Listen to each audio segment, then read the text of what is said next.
민주당에서는 여론조사 문제로 또 시끌시끌합니다. 지난해 총선 민주당 공천 과정에서 비명계 현역을 빼고 여론조사를 진행한 업체가 다시 이번에 포함이 됐다. 이 사실이 뒤늦게 드러나면서 또 한번 논란이 되고 있습니다. 자, 지난번 총선 때 공천 과정에서 불만을 드러냈던 비명계들의 목소리 먼저 확인해 보겠습니다. 여론조사 전문기관 리서치입니다. 국회의원에 대한 평가 여론조사를 실시하고 있습니다. 송갑석 국회의원에 대해 이상한 여론조사 때문에 당이 굉장히 지금 혼란스러운 것 같아요. 누가 했는지 진짜 일부에서 이야기하듯이 어떤 비선 조직에서 한 것인지 정말 매우 우려스럽습니다. 하위 20%, 여론조사 문제 등 공정성의 문제 제기가 되고 있습니다. 논의 테이블이 열리기를 기대했습니다. 그러나 제게 돌아온 답은 차라리 최고위원회에서 물러나라는 답이었습니다. 조경 변호사님, 지금 저희가 저걸 확인해 보니까 이름을 바꿨어요. 그러니까 그 전에 문제가 됐던, 그래서 퇴출이 됐었는데 그걸 퇴출된 걸 과거 흔적을 지우기 위해서 이름을 바꿔서 다시 지원을 했는데 그게 받아들여졌다. 이 부분은 사실 당 지도부에서도 알고 있지 않았을까요? 모를 리 없죠. 그거 그 실무선에서도 이 공모한 업체들을 하나하나 다 검증을 하고 확인을 하기 때문에요.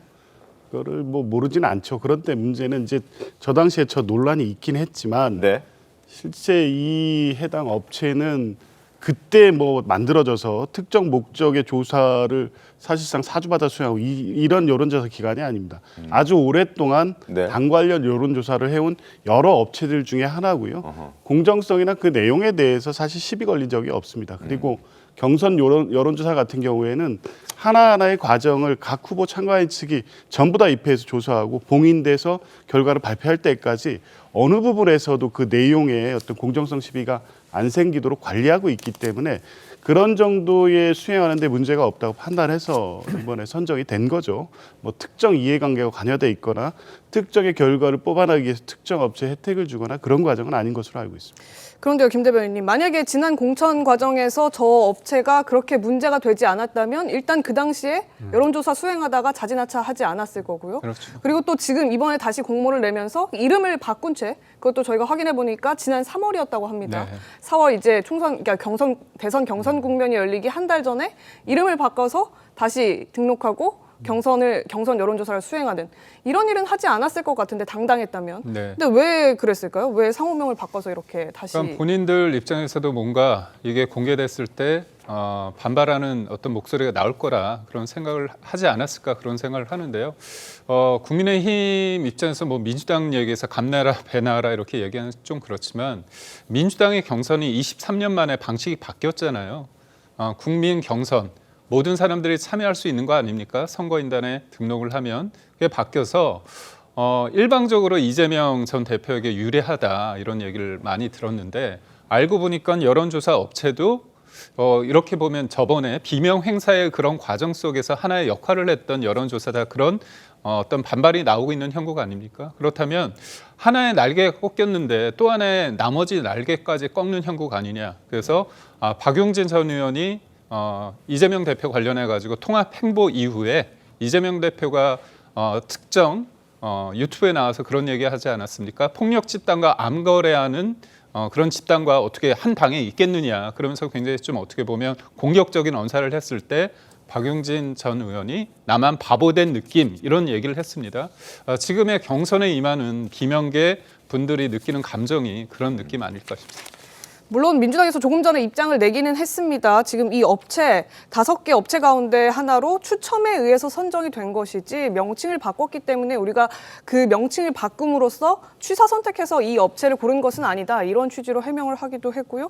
지난 총선에서 분명 논란이 되긴 했지만 용역 수행을 스스로 포기한 것이다, 이 부분도 강조하는 입장을 조금 전 오전에 민주당 박범계 의원이 냈습니다. 그렇다고 하지만 지금 그 이재명 대표 말씀 주신 것처럼 이재명 후보가 워낙 일강체제고 경선 룰도 이재명 후보에게 유리하다, 이렇게 보여지는 상황 속에서 다른 비명계 주자들, 대선 주자들은 총선 때 비명계를 속간했던 이 업체가 이번에도 활동을 한다는 것에 대해서 조금 불만이 있지 않을까요? 어떻습니까? 근데 당에서 선거 치를 때요. 경선에서 여론조사 업체 선정이 굉장히 중요하거든요. 그런데 대부분이 사실은 당 지도부와 친한 업체들이 선정되는 경향이 있어요. 왜냐하면 그렇게 해야지 어떤 경선에서 영향력을 발휘할 수 있기 때문에. 그런데 이걸 몰랐다는 것은 일단 말이 되지 않고요. 우리가 아까 통계조작 마사지 얘기했는데 잘못하면 이게 여론조작 마사지가 될 수 있는 거예요. 이재명 전 대표하고 후보들하고 박빙이라고 하면 이거 엄청나게 큰 문제 됐을 거예요. 그렇지만 워낙 차이가 있으니까 오히려 그래서 논란이 안 그렇죠. 된다. 이의제기 예. 해봤자 뭐 이건 그렇다고 판을 뒤집을 수 있는 경우가 아니니까 비명계에서 생각보다 목소리가 크지 않는 거거든요. 근데 그게 말이 됩니까? 왜냐하면 대표가 누군지가 딱 나와 있는데 그 당연히 입찰하고 할 때는 대표 이름 다 쓰게 돼 있는 거예요. 근데 왜 이름을 바꿨을까요? 문제가 되니까 전 업체하고 다르다는 걸 보여줘서 이름을 바꾼 거잖아요.